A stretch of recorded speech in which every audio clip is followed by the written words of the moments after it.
श्री कृष्ण जी की महिमा सुना करते थे कि उन्होंने सुदामा जी का महल बना दिया। फिर हम सुना करते थे कि श्री कृष्ण जी ने मोर ध्वज राजा के पुत्र ताम्र ध्वज को आरे से चिरवा कर, जिसकी डेथ हो गई थी, 2 भाग हो गए थे, और उसको जीवित कर दिया। हम इन कृष्णों को देखकर इनको भगवान माना करते थे, लेकिन हमारी बुद्धि अधिक काम नहीं कर रही थी, क्योंकि हमारे पास कोई और विकल्प नहीं था। हमारे पास कोई ऐसा मेजरमेंट का साधन नहीं था जिससे इन भगवानों को हम माप सकें, तोल सकें, इनकी तुलना किसी से कर सकें। अब परमेश्वर ने और उन महापुरुषों ने जिनको भगवान मिले, उन्होंने हमें एक पैमाना दे दिया ISI मार्ग का, वेदों और ग्रंथों से प्रमाणों का। तो ये ISI मार्ग हैं के सदग्रंथ हैं, पवित्र वेद, पवित्र श्रीमद् भगवद गीता और पवित्र उन महापुरुषों की अमरवाणी जिनको भगवान स्वयं कबीर साहिब मिले। उनमें से कौन कौन हैं? आदरणीय धर्मदास साहिब जी बांधवगढ़ वाले, आदरणीय मुल्कदास साहिब जी, आदरणीय दादू साहिब जी, आदरणीय नानक साहिब जी सिख धर्म के प्रवर्तक, आदरणीय गरीबदास साहिब जी गांव छुडानी जिला जज्जर हरियाणा वाले, आदरणीय गीसादास साहिब जी गांव खेखड़ा जिला मेरठ उत्तर प्रदेश वाले। इन महापुरुषों की अमरवाणी और ये पवित्र सदग्रंथ, ये ISI मार्ग हैं। इनके अंदर जो लिखा है वो फाइनल है। इसके अतिरिक्त कोई अपनी दंत कथा सुनाता है वो बकवाद घट रहा है, और वो अपना भी जीवन नाश कर रहा है और अन्य भोली आत्माओं को भी काल के ग्रास बना रहा है। उसके समझने के लिए हमने ये तुलनात्मक ये पैमाना मिल गया। तो पुण्यात्माओं, जैसे भगवान श्री कृष्ण जी ने सुदामा जी का मकान बना दिया, ये भी सोचो कि श्री कृष्ण जी राजा थे, और एक राजा के लिए एक अपने मित्र का छोटा सा ढूंढ बना देना कोई बड़ी बात होगी क्या? भगवान के लक्षण इतने ही हैं। फिर प्रमाण ये है कि मोर ध्वज के पुत्र ताम्र ध्वज को जीवित कर दिया। अब कबीर परमेश्वर ने बताया कि भाई जैसे वो तो जीवित कर दिया, लेकिन भगवान श्री कृष्ण के भाणजे, उसकी बहन सुभद्रा के पुत्र अभिमन्यु महाभारत के युद्ध में मारे गए थे। उनकी आयु लगभग 18 वर्ष थी और पांडवों का और कोई संतान भी नहीं थी। उसको भगवान श्री कृष्ण जीवित नहीं कर सके। सारे पांडव रो रहे थे, सुभद्रा रो रही थी, टक्कर मार रही थी, श्री कृष्ण रो रहा था बैठ के। श्री कृष्ण उसको जीवित नहीं कर सका। यदि भगवान थे तो क्यों ना जीवित किया उसको, और वहाँ पे मतलब जा कर के मोर ध्वज के लड़के को आरे से चिरवा के वहाँ जीवित कर दिया। तो यहाँ क्यों नहीं किया, यहाँ क्यों नहीं कर सके? परमेश्वर कबीर जी ने बताया। उसी ज्ञान के आधार से ये दास बताओगा कि मोर ध्वज के पुत्र ताम्र ध्वज की आयु शेष थी, जिस कारण से श्री कृष्ण जी ने उसको जीवित कर दिया। लेकिन अभिमन्यु की आयु शेष नहीं थी, उसका इतना ही प्रारब्ध था, इसलिए भगवान श्री कृष्ण उन्हें जीवित नहीं कर सके। और कबीर परमेश्वर जी जो चाहे सो कर दे सतगुरु, जो चाहे सो कर ही 14 कोट दूत जम डर ही ऊत भूत जम त्रास निवारे, और चित्रगुप्त के कागज पाड़े। पुण्यात्माओं, आप बालक हो, बिल्कुल अबोध हो, क्योंकि हमें ये तत्व ज्ञान प्राप्त हुआ नहीं, और हमने इसी जन्म और मरण के प्रोसीजर को सहर्ष अपना लिया, क्योंकि हमारे पास कोई अल्टरनेट नहीं था। और इसी अपने निर्वाह के पीछे और अज्ञानता के कारण कोठी बंगले मकान बनाने के उद्देश्य से, एक दूसरे में माया के धनी बन करके महिमावान बनने के उद्देश्य से हम अपना जीवन नाश कर जाते रहे।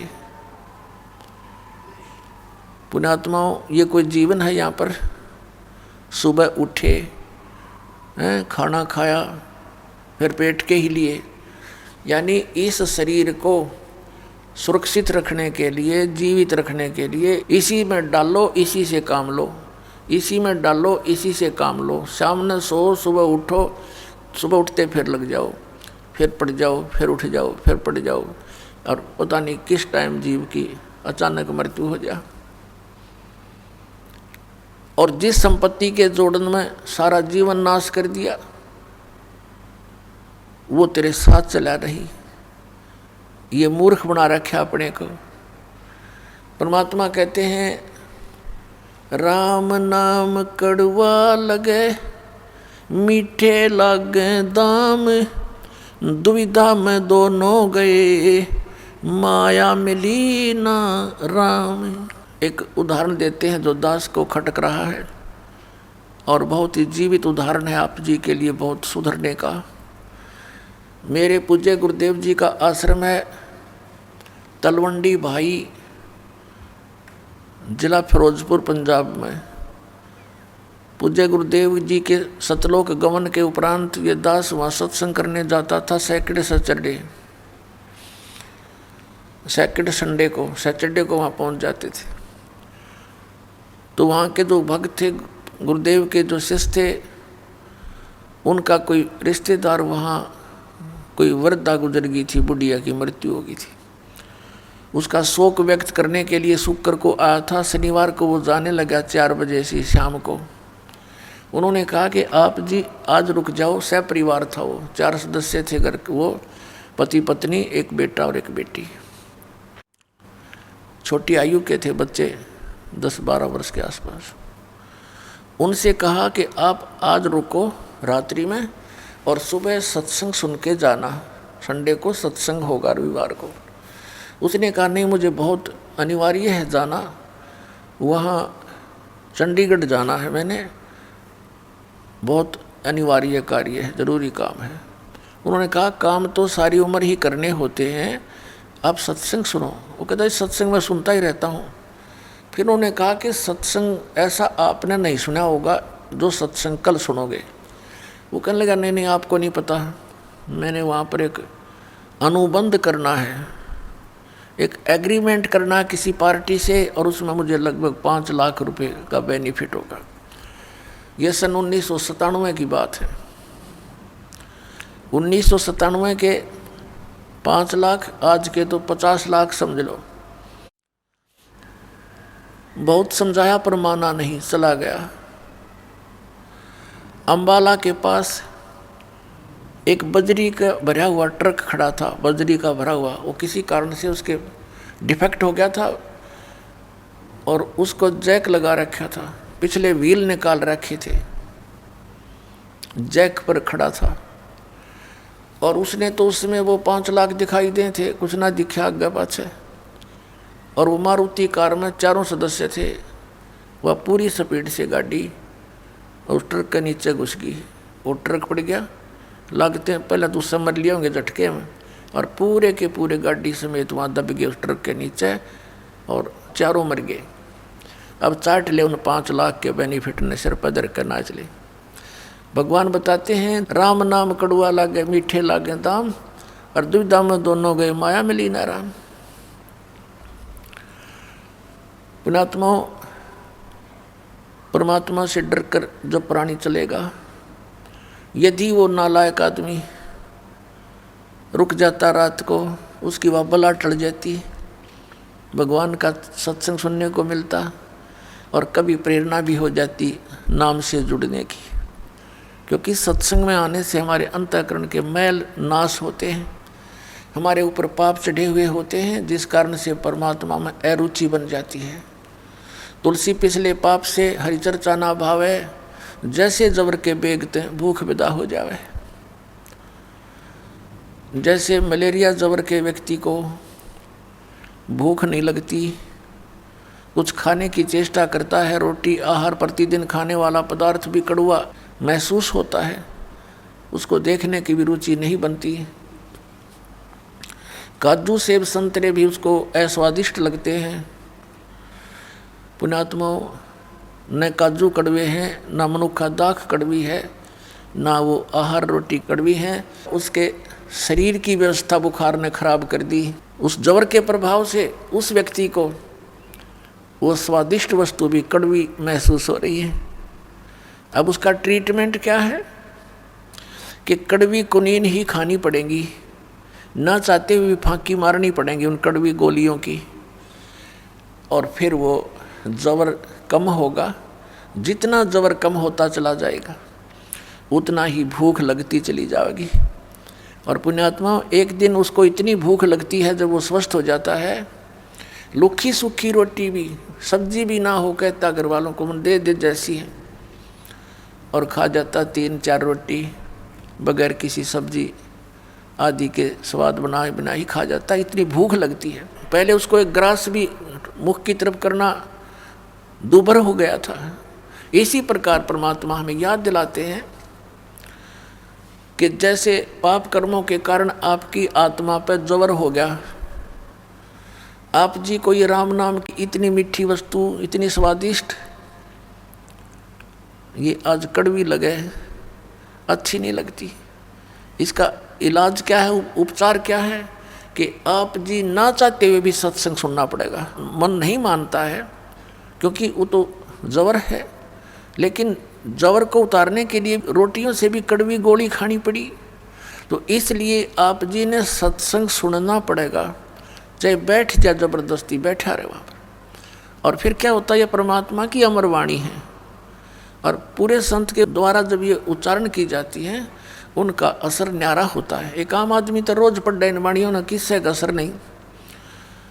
अपने आत्मा, एक तो राजा आदेश दे और एक व्यक्ति विशेष वही आदेश दे, तो एप्लीकेबल नहीं हो सकता। एक समय एक रानी ने गुरु धारण कर रखा था, उसको ज्ञान बहुत अच्छी तरह समझ में आ गया बेटी को।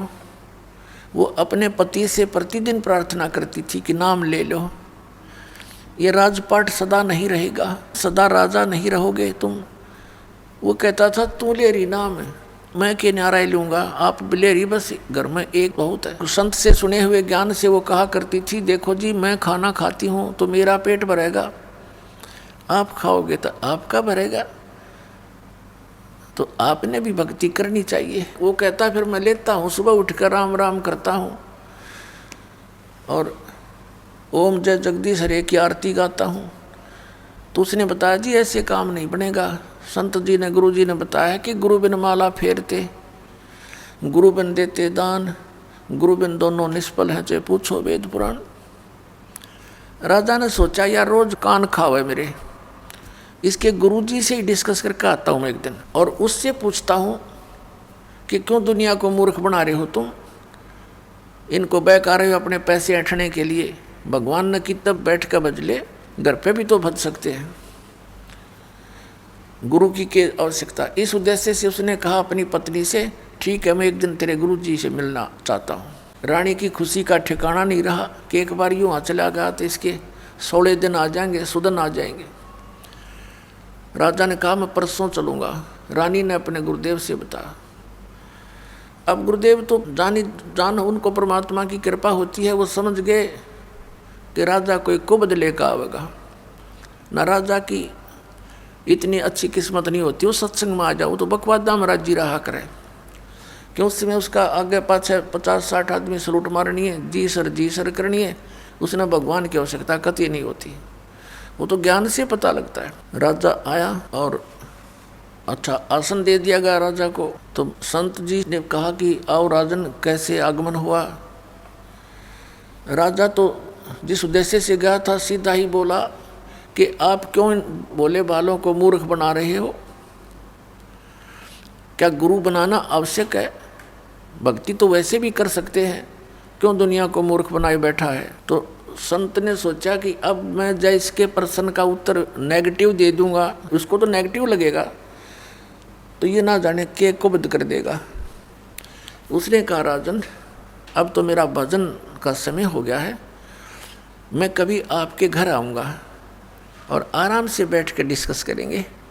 राजा ने सोचा बहुत बढ़िया, वहाँ इसकी खूब खबर लूँगा, अच्छी तरह इसके कान खाऊँगा, सारी पूछ लूँगा इससे, कहने लगा ठीक है आप वहाँ जाना। यूँ कह कर राजा उठ कर चला गया। अब क्या हुआ, रानी को बता दिया अपनी शिष्या को, बेटी मैं परसों आऊँगा, राजा से मिलूँगा।